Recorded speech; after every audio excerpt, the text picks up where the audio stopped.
始你要調教嘅嘢，四仔喺你練習做四仔，到你比賽嘅當陣時，你可能會轉三仔。我講而家係單人，一開波咧係拉唔到嘅，個條好重嘅，咁所以咧我就有一個即係嘅建議嚇，你哋咁樣做。一開始喺呢度開始，好啦，咁咧呢一度係1/2，呢度係4/3。如果你過咗呢度就當全掌，你哋開始咧喺4/3掌，4/3掌拉正常嘅，跟住1/2掌。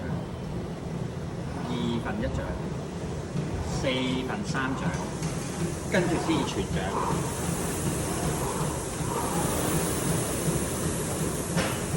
就會係你最簡單可以好快進入到你應有嘅速度。咁即係話10掌起步裏面咧，4/3、1/2、4/3全掌，跟住你稍後都係全掌啦。咁呢個咧就一陣你試啊，